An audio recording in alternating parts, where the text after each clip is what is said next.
Hello and welcome back. On today's video we look at some very nice radios indeed. These are Hylite radios, a Japanese made transceiver from roughly about 1965, so the same sort of era as those party radios which I've put on the channel recently.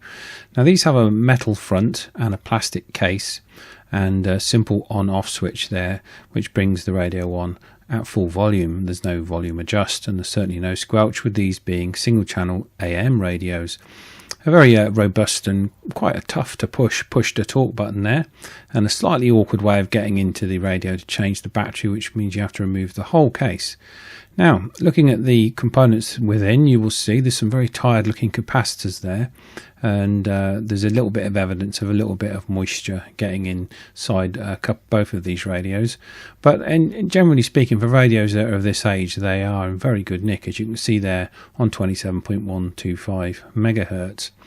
And these radios, like all these old radios that have not had much TLC, suffer from a little bit of dust and ingress into the switches. Now these radios were very similar to these Trans-Talk radios. That's probably not a name you'd use for your radio these days, made by the Trans World Corporation.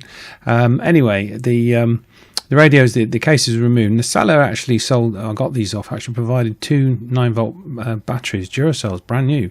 I checked these out with the meter and these are out of the packet, so for what I paid for the radios, almost cost the same as two of these batteries. And these radios I've seen go for upwards of £200 in this condition, so another example of the seller not really knowing what he got. But never mind. So a quick blast of the cleaner in here got rid of a lot of the crackles and the noise off the radio that I was experiencing. But upon closer inspection, I could see that this board had been out one or two times by the previous owners, and it had some components replaced, and particularly the transistors, which I'll talk about a little bit later on in the video.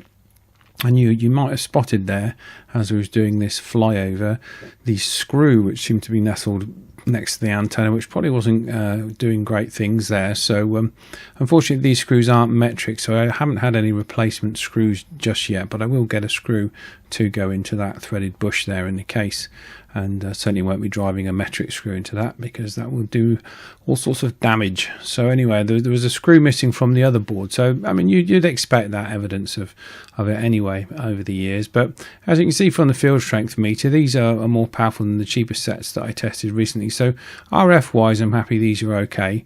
We'll have a little listen to see what kind of noise they were or weren't making as the case goes.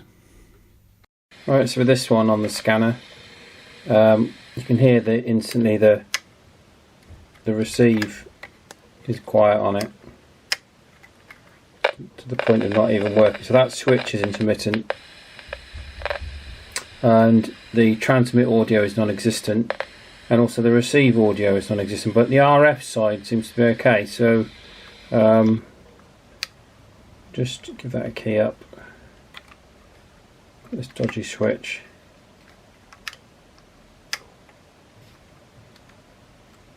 No, it's dying on me. Right, I've got the board out of this one, so we can I think we're going to have to change some capacitors. Look at this, very old, incredibly old. It's older than me. Goodness gracious, a little bit of a mod on the back there. Perhaps it's required, who knows. At least I can actually get into the PTT switch with a bit of clean from the back, it looks like. There's the PTT. Yeah, let's see. Right, I've just unscrewed the screw, and there is the switch and underneath it. So I'm going to lift out this switch assembly, give that a clean up the contacts. Might need a bit of a sand and a bit of switch clean, and then we'll just make sure we can get the radio to power on properly again. I managed to work some switch cleaner in there, and that seems to have at least solved the intermittent problem. So you can tell we've got very low audio on there, which could possibly be an audio transistor, but I'm edging towards the capacitors, so I'm going to change them now, and let's see what it does. Right, it should be a 10 microfarad capacitor, and it's showing 1 nanofarad. I'll just show you a brand new capacitor on there. There's a brand new 10 microfarad capacitor, and there you go, 10.45. You can see the difference in can size as well when I hold it next to that one.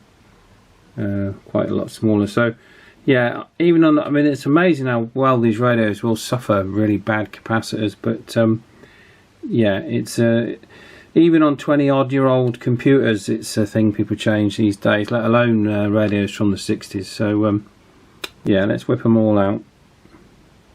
Alright, they're all swapped over. 1, 2, 3, 4 on there as well. Out of all these on the test meter, 2 were absolutely gone. They were like nanofarads, and then the other 2 had gone high. That's something capacitors do as they get older. The capacitance goes up, and people check them and think, oh, they're still alright, they're a bit high, but no, they drop when they go off. They either go absolutely to nothing or they go high.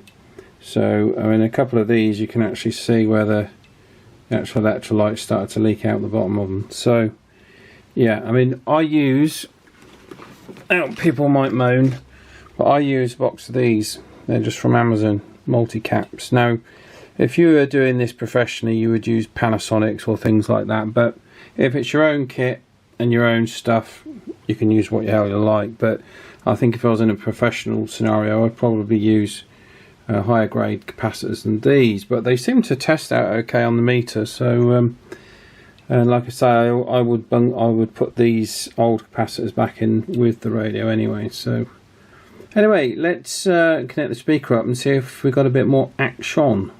Right, here we go, and you remember how quiet it was before this particular set, and there we go.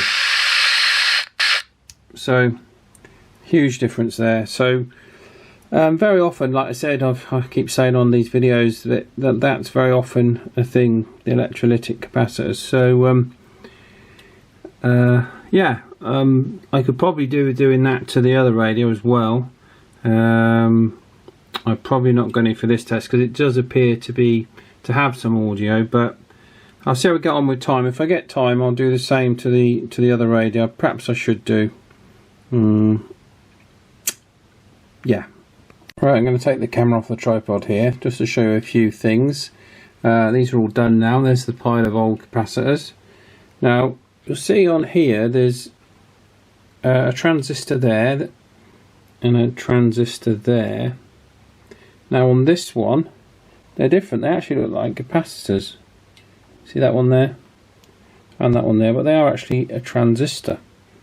And on this one, I think they've been changed. I think these have been added at a later date. I think these were the original ones, and these have been added at a later date. But that I don't think is an issue. One of the radios certainly has better audio on transmit than the other.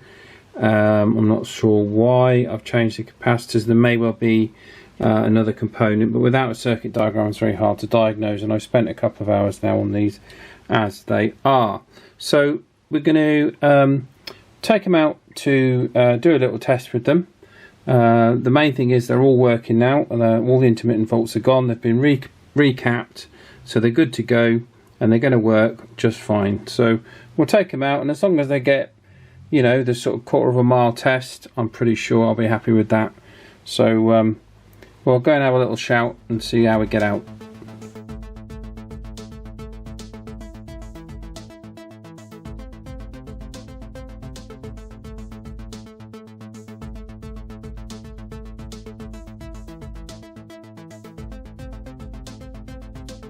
Right, so we're here with the Hylites, come to do another test. These radios are not only older than me, also older than you, of course, aren't they? In fact, I think most of our radios are. Anyway, right, we're going to do the test again. We don't expect a great deal out of these here, but at least there's not so much building work on today. So let's give it a go. I don't know what it is. There's something very Star Trek communicator about these, isn't there? Same era as well, really. Anyway, he's only up there. Let's give this a try. Right, here we go. Can you hear me okay, Tyler? Yes. Oh, that's better than I thought it might be. I'll go down to the other location. You can turn it off now. Okay. Right, we're quite a bit further down. I mean, look at the length of the aerial on this thing. For such a small set. Anyway, there's Tyler. Right up there. Okay. Let's give him a go. Right, can you give us the quick brown fox jumped over the lazy dog? Speak nice and loud. The quick brown fox jumped over the lazy dog. Wow, that's brilliant. That's really good. You say it's a little bit of static. I think we'll try and take it out a little bit further, but these are very, very good indeed, aren't they? These, I think I've fixed these nice and proper. So I'll go a little bit further down and we'll try it one more time. Okay. Wow, he can actually hear me. That's amazing. Give us the quick brown fox jumped over the lazy dog. The quick brown fox jumped over the lazy dog. That's amazing. I think these are absolutely spot on. I'll just zoom in to show where you are. I couldn't hear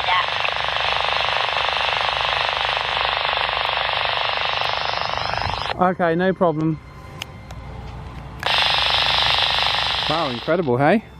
I didn't think they were going to perform that well. I think around these houses and stuff with all the electrical stuff going on, it's probably knocking the receiver a little bit, but I reckon you're probably half a mile, 3/4 of a mile maybe in free space, maybe a mile, I don't know. It's a bit tricky to go marching over the fields at the minute, but yeah, amazing. I mean, like 1965. I mean, look at the finish on that. It's like a work of art, and metal as well. You know, you don't see that anymore really in modern sets much anyway. Right, okay. I'm going to get Tyler to say a piece to camera and then we'll catch you on the next one. If you have been watching, thanks. Thank you for watching. Like, subscribe, and we'll see you next time.